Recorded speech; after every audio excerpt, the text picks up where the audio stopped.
Zimbabwe's hosting of the SADC Summit is under fire. Here's the scoop. In a bold move, Zimbabwean activists and opposition members have launched a petition to relocate the upcoming Southern African Development Community Summit. Their reason? Disputed elections that they claim were neither free nor fair. President Mnangagwa, who won these controversial 2023 elections, is at the heart of this storm.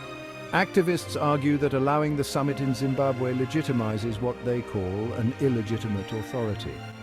International observers, including the SADC Election Observer Mission, have echoed these concerns, noting that the elections fell short of regional and international standards.